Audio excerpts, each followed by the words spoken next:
This edition of Griot's Garage Treasures is being brought to you by Griot's, car care for the perfectionist, and by ARP, the world leader in fastener technology, and by Original Parts Group, world's largest source of GM A-body parts and accessories. Welcome back. Well, we've got a great specimen right here. It's a 1948 Chrysler Town and Country Woody car. I was driving downtown Seattle in an area where there's some car businesses, and I look in the window and here's this car sitting in the window. You know, these cars were very popular with the country club set. Most of them were convertible. This is rare. This is a four-door. So I got my nose up to the window, you know, trying to get everything about that, and I call Susan and tell her about it, and we go down and look at it again through the window. This is a big car powered by a flathead 6. It has an unbelievable drive line. It has what they call fluid drive. That means it has a clutch and a torque converter. And you're familiar with the old H pattern, 3 on the tree. Well, where second gear would be, that's first in one of these cars. Let the clutch up, you go along, put it into where third would be, that's second gear. You get to a certain RPM, take your foot off the gas, and third gear comes on automatically.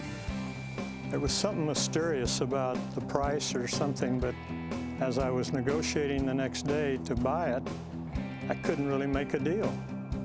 And this car is just beautiful. I mean, this is all the original wood here, been refinished, it's been restored. The roof rack, of course, that wood's been replaced because it was so badly weathered. It has a steel, original Fulton sun visor on it. Fulton made fun sun visors for everybody. Finally, I slammed my hand down on the owner's desk and I says, I bought companies easier than I'm buying this car. You know, what's wrong here? Remember back in the days where radio had a dial instead of being horizontal? The push buttons in the dial were vertical. And I never did understand, but anyway, I paid his price and got the car. And but it was difficult. It was the most difficult car purchase I've ever done. This has all been reupholstered. There's a beautiful leather in it. Even the door panels, look at that, beautiful wood. There's an interesting feature. On the window cranks, it would hinge so you could roll your window up and down, but when you're sitting down, it wouldn't press on your leg. And again, this car has got a lot of original stuff on it too. Look at these massive trunk hinges. Those things look like marine hardware. This trunk is all wood. It's very heavy. We've enjoyed it. We drive it to the University of Washington Husky football game tailgates and have had a lot of fun with it. If you don't have a hotel room that night, you can open the trunk and sleep in the trunk. I mean, it's the biggest thing you've ever seen in your life.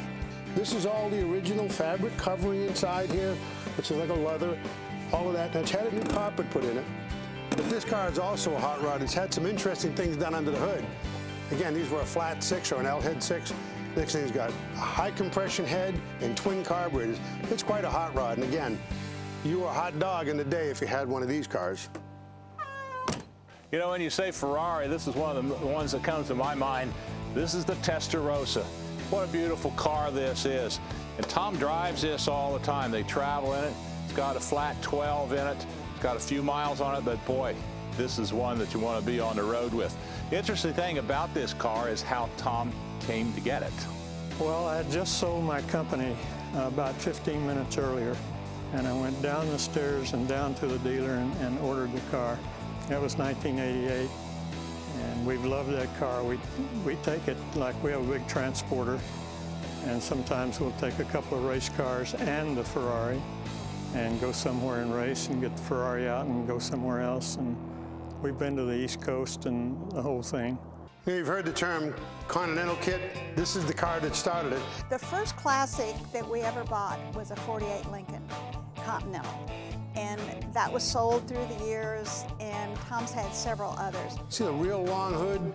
It's got a flathead V12 in it, so it's a 12-cylinder car. And look, in its day, push buttons to operate the doors. The one that's in the garage now is a convertible. It's something we've enjoyed. We drive all of our cars, whether they're race cars or whether they're collector cars or whatever they are. It's a beautiful car, a big heavy car, but of course didn't have a lot of power options, so you got a big steering wheel, helps you steer it and stop it. It's a good car to go down to the local root beer stand, which we have a XXX root beer stand right here in Issaquah. And, you know, if you remember The Godfather, The car that Sonny was shot in at the toll booth, exact same kind of car. They started building these just prior to World War II, and of course 1948 was the last year.